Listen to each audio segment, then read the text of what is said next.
Hello and welcome. Art, Process versus Product, 20 Identical Bunnies, presented by StarNet Region 6. My name is Rhonda O'Connor and I will be talking to you today about art. So here is a sample of an art project that we see in the springtime in many classrooms. All the materials, such as the cloud shape, the multicolored paper strips, and the googly eyes are all prepped in advance and given to the children. There is a model usually prominently displayed for the children to follow. And then when completed, there are 20 identical rainbows that adorn the bulletin board or the door. So I want you to think about, how do you feel about this kind of art? Do you feel that it would show your personality, your creativity? Would you even be interested in a project such as this?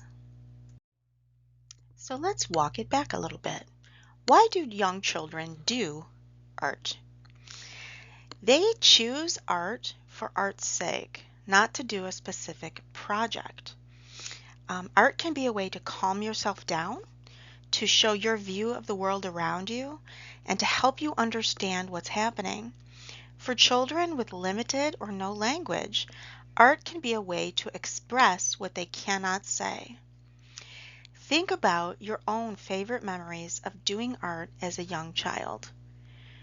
Are they involving a piece of paper shaped like a cloud with strips of paper that can be the part of the rainbow with googly eyes?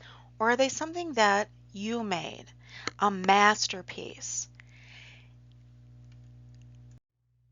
So look at the difference between these two. 20 identical penguins where you know that the teacher cut the body, the white part, the beak, the feet, and gave them googly eyes. Now on the other side, it is a child's art project. They were directed, let's make a penguin, and this is what they made.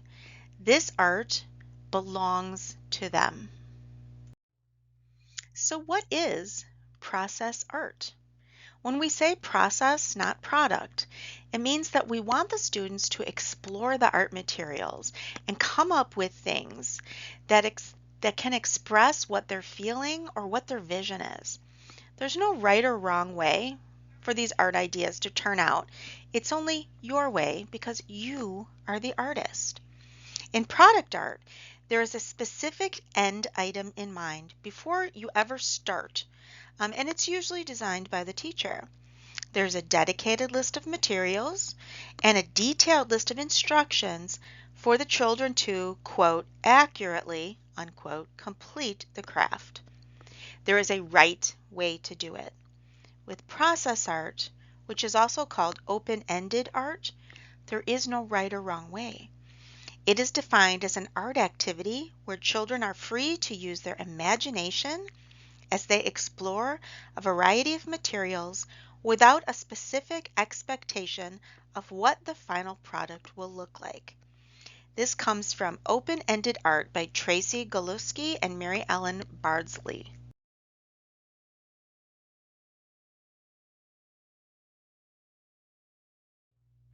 So with product-focused experiences in art, children may have little opportunity to make their own choices on what goes onto their art project or express themselves creatively. They may not be able to identify their own work when they are faced with their 20 identical ice cream cones. They may lack motivation to even begin the project because they don't own anything about it. It's something their teacher wants.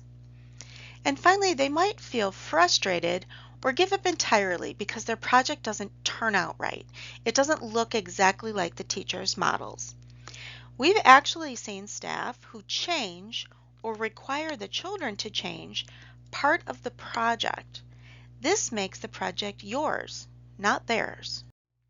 So Lisa Murphy, who is famously known as the Ooey Gooey Lady, talks about process versus product art.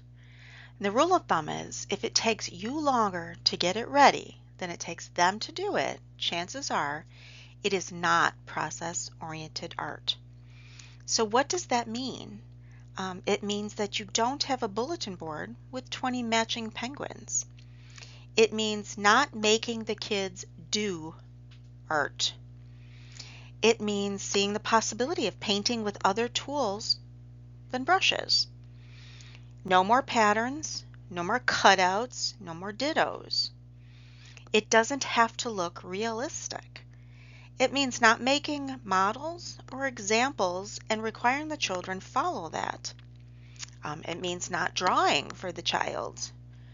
And it means refraining from over-commenting. These are things Lisa Murphy mentions on www.ooeygooey.com.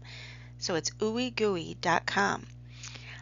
Sometimes models are okay for children who need an example, but you don't require them to follow yours completely.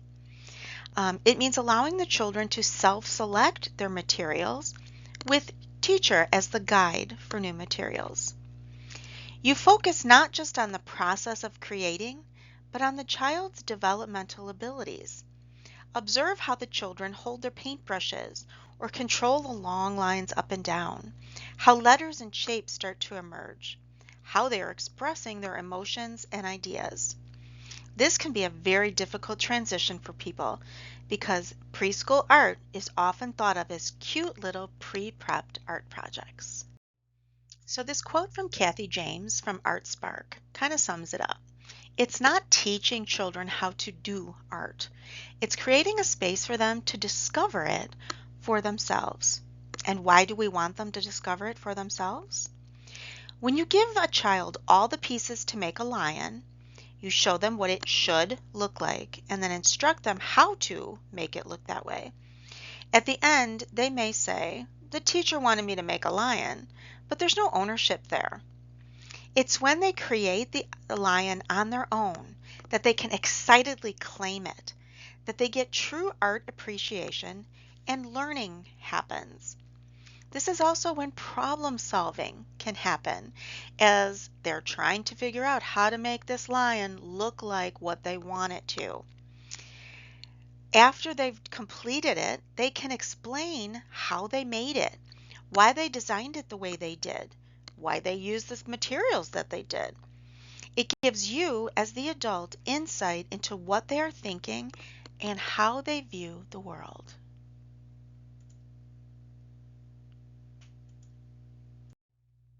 So here are some guidelines for open-ended or process art.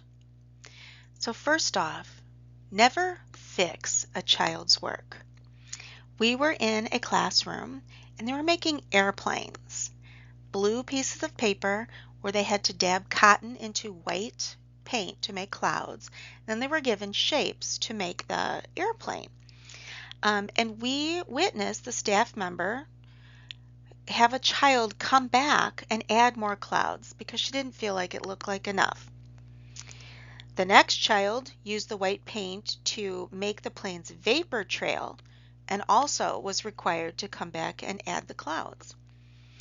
Both of these children did come back and they did complete the project according to their staff member's request, but they just randomly stamped white paint on the picture all over.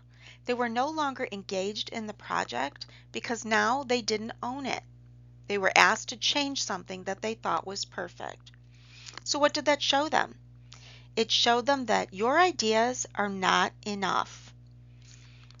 Independent thinking is not enough, which obviously this is not what we want. So throw away your color books and remember there's no right or wrong way for the end product to turn out. So for example, here we're working on the letter Y. Okay, I can give them the cutout of the letter Y because that's their paper. But then I allow them to decorate it in any way they want. The materials I provide are yellow because that's our color that we're working on is yellow. Make the materials available and let them create. Okay, The picture with the paper plates, this would also count as a 3D project for Eckers because we can see through it. So how do we guide children of making process art? Give them enough time to explore the materials and create. Let them be as independent as possible and try not to say, look at the model. Encourage, but do not force participation. If there are kids who really do not like art, they may follow your model and do a product, but they're not into it. They're not going to have ownership of that project. Don't ask, what is it? Instead, say, tell me about it. And then finally, emphasize the process, not the end product. A project can be left to continue later. That's okay. They may use materials in a non-conventional way, and that's okay.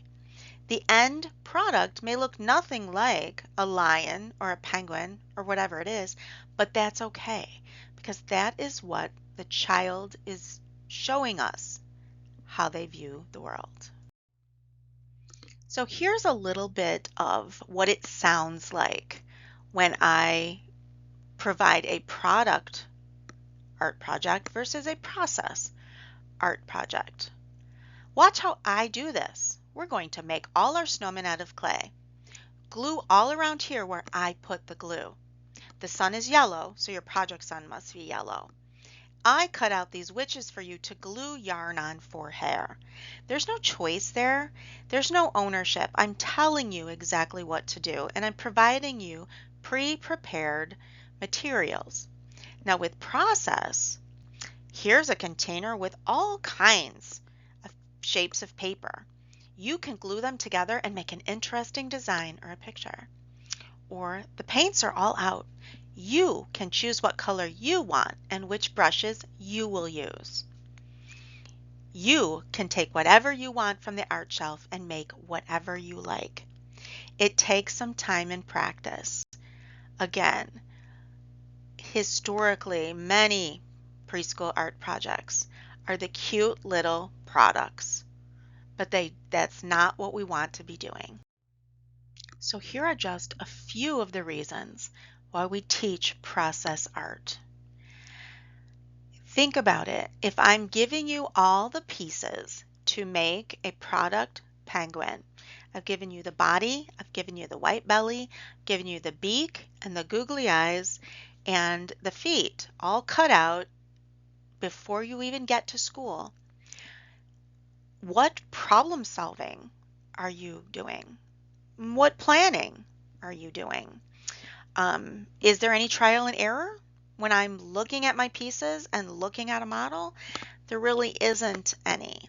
These are all things: self-expression, perseverance. You know, your penguin didn't turn out like you want. I want you to stick with it, do some trial and error to figure out how you can make it better. I want you to problem solve how you're going to get that piece of paper to do what you want. I want you to figure out, I have feathers available. How are you going to get them onto your project? So when we're integrating art, we want to make sure that it's everywhere. Art doesn't just happen in the art area anymore. Social emotional development. Children learn to regroup and try again when things don't turn out the way that they wanted. They learn to problem solve. They learn to persevere, to keep trying that project until it does look like they thought. For physical development, hand-eye coordination is developed in order for the art to take place as they vision it. Tearing, cutting, gluing, manipulation of tools and materials, crossing the midline, small movements of our wrist and grip, all of these happen when we allow process art. Cognitively, they have to figure out how to create physically the vision that they have in their mind for this project. We're not giving them the pieces and they merely glue them together. They have to figure it out. And then you can encourage more vocabulary by using artist terms. Talk about the medium that they are using, the techniques they are using. Bring in art styles and what famous artists have used those. Listen when they talk about what they're making and ask open-ended questions about their personal creations. When we are integrating art, introduce different books showing illustrations, symbols. There's a great book called Ish that shows that kids don't have to make it perfect in order to come up with a really beautiful process art project. For science, experiment with textures. What happens when I put white paint on a black piece of paper? What happens when I try to glue a feather to wax paper? All these things are scientific thinking and problem solving. You can incorporate math into your art project. Counting and matching, size and shape discrimination, measurement. Kids are fascinated by all these things.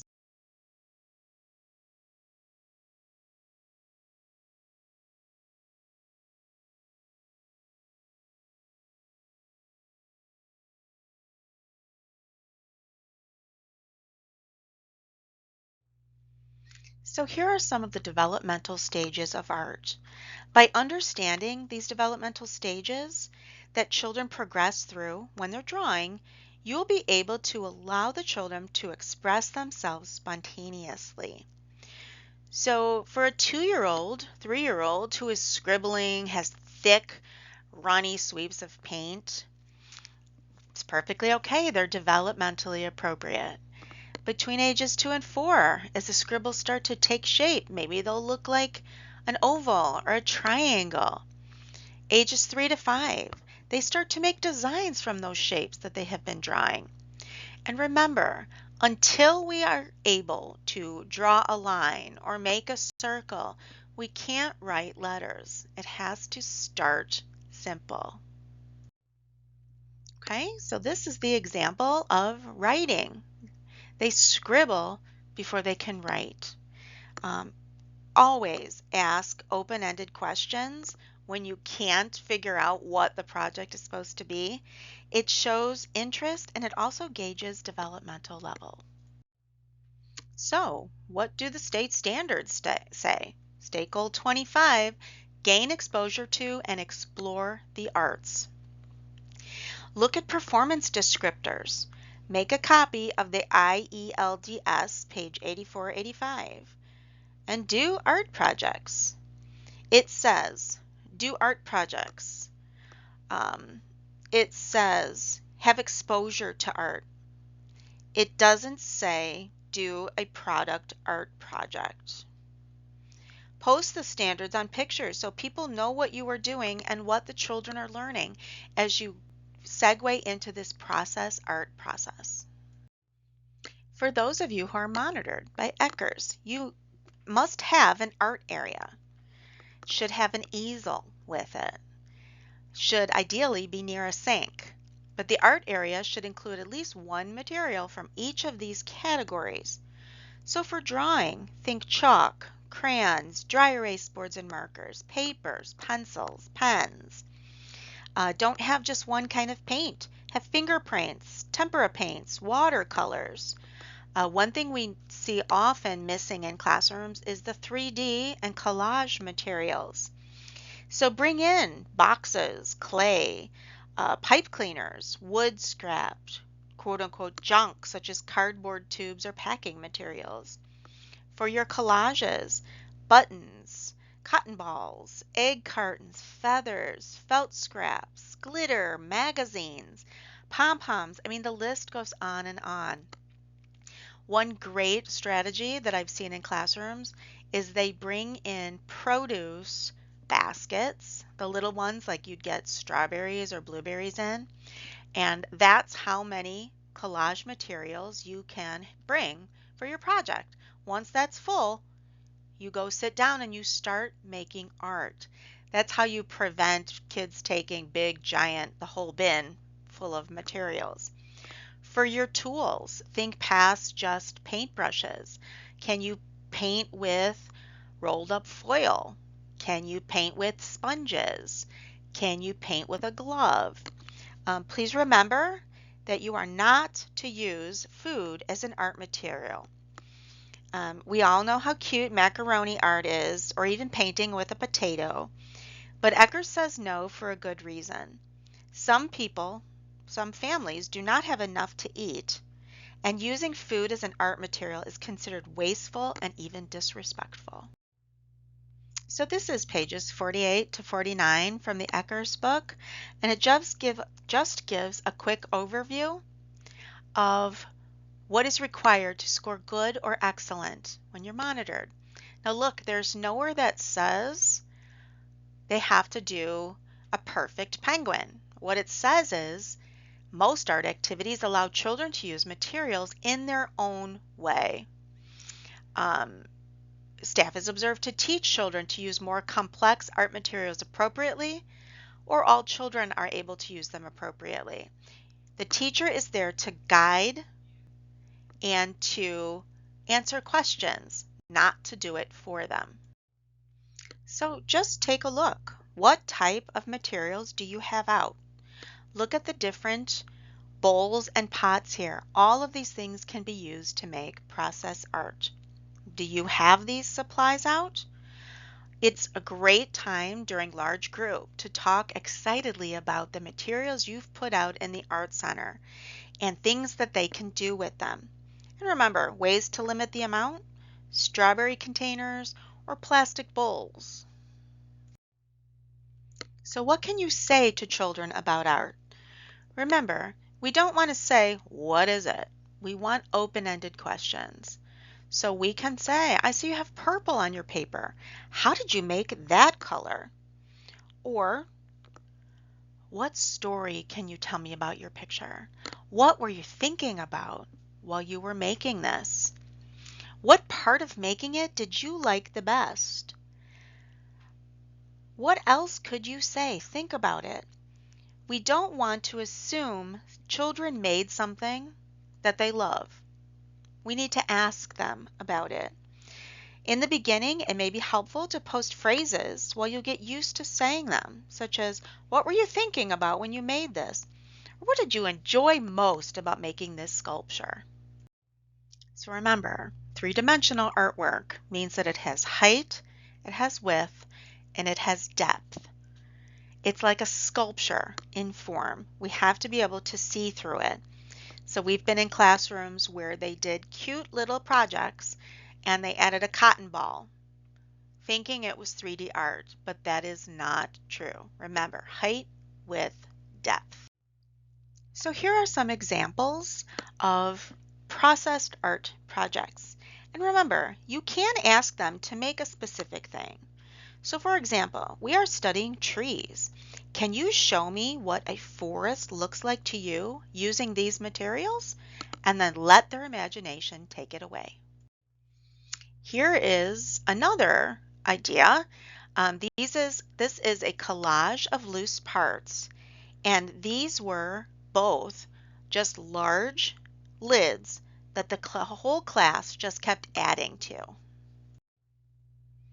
So then we get into how to display children's art. Now remember, you do not need to have 20 3D art projects all displayed all the time. Show just a few, and then when the next project comes up, show different children's arts. Art should be posted at eye level so that the children can see them. Eckers says 1/3 of your decorations in your classroom need to be art at children's level, and 3D art must be displayed. Again, the 3D art doesn't have to be every child's art, and nor do they need to be displayed of the same project. Display a variety around the classroom and rotate. Put them in frames. And then when the child brings you another one, you can switch it out. Have decorative magnets on your chalkboard or on your file cabinet and let the children decide what artwork they want to display. Have a wall full of empty frames. I was in a classroom that did this and it was amazing. As the children finished their artwork, they got to choose which one went in their empty frame. Finally, take pictures and display them of children creating projects. This is one creative way a teacher displayed art in her classroom. So what is your role during process art? You are there to encourage them, support them, answer questions, and guide them. Some children may not want to create process art at first because they fear doing it quote unquote wrong, or maybe they don't know what to do. You are there to guide them. For those reluctant kids, different gets kids' attentions. If you give them something out of the ordinary, it may spark interest. Somebody who's never painted at the easel might paint with a potato masher. Somebody who does not want to draw a picture absolutely might paint with a pine cone or feathers. Think out of the box and be creative. Again, that kid who has no interest in drawing, you put their markers on a construction hat and they draw with their head, that may get them over to the art center faster than you can blink. Again, different mediums. So don't just paint on paper, offer them cloth, foil, coffee filters, paper towel tubes. Talk about how different it is to paint on one from the other. What happens when we put too much paint on it? What happens when we have too much water in our watercolor? Make your paint textured. Add some baby powder, some glue, some soap flakes, anything to make things different. For those of you doing the project approach, think about what can the children explore related to this project. For example, if you're studying trees or forests, put some leaves, twigs, pine cones, acorns, anything like that in the art center that can be used as paintbrushes or used for splatter painting. If you're studying balls, do some marble painting and then expand it to use tinfoil balls, textured balls, etc. Provide boxes for sculptures. Provide scented markers, scented paints, textured paints. Remember, if your art center, or any center really, is a mess and unattractive, children will not want to go there. They need to be able to independently manipulate items, take them out, use them, and put them away all by themselves. Here's a great example of an art center. Everything is in clear bins so the kids can see it along with pictures so they know when they go to bring things out or put things away, they know where they go. There are neat, clean labels. The area is very organized and it's very neat. Look at the 3D art on the wall. It's just egg crates and juice boxes. Everything is very accessible and easy for kids to find and then clean up independently.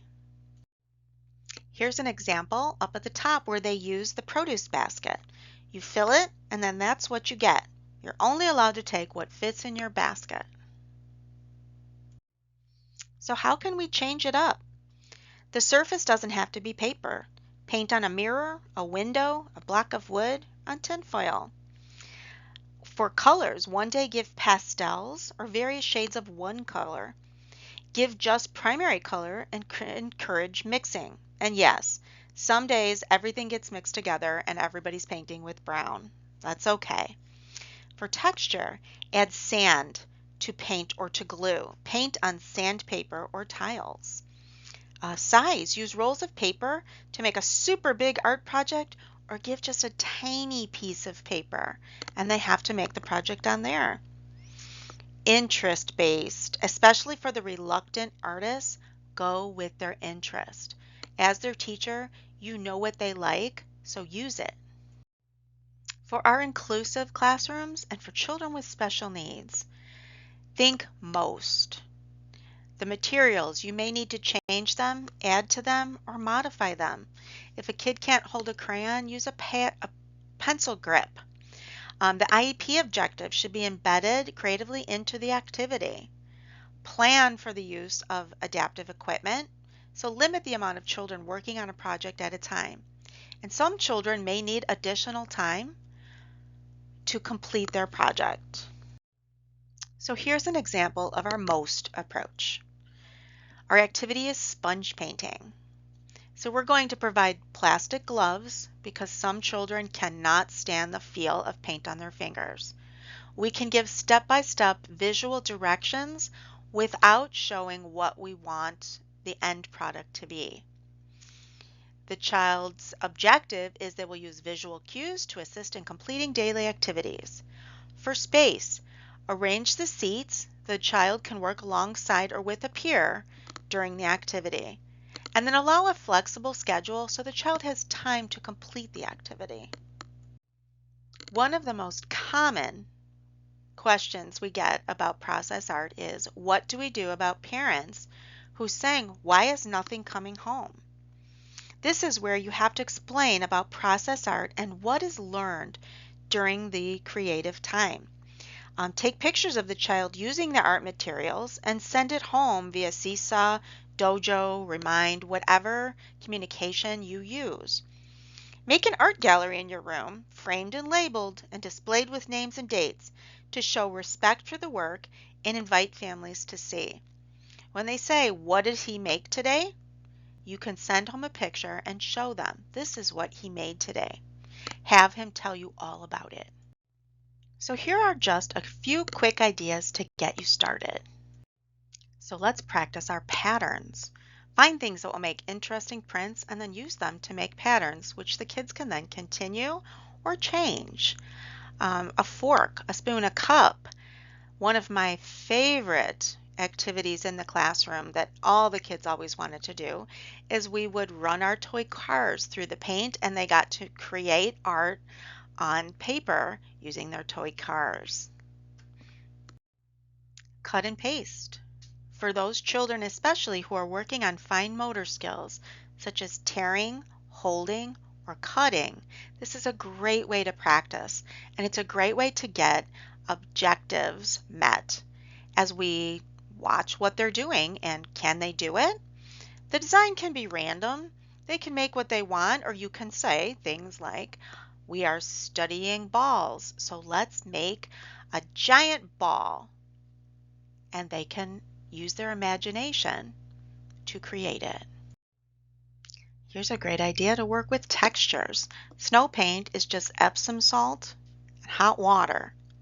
You can provide different paint colors so that they can paint with the salt, or you can put the color right in with the salt.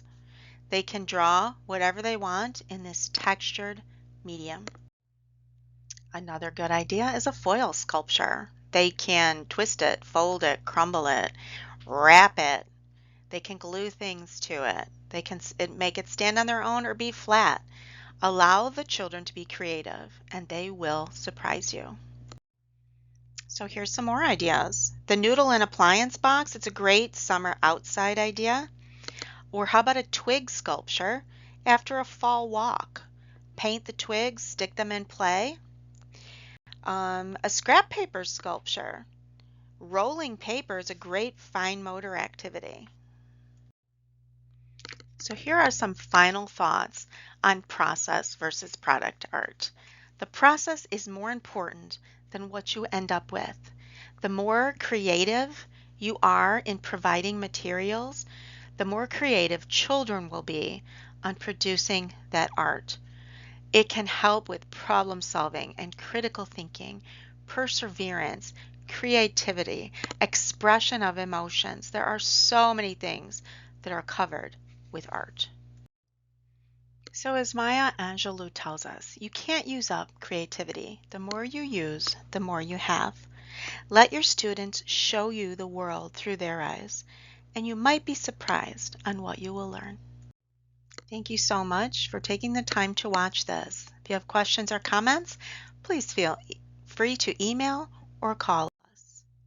Thank you and have a great day.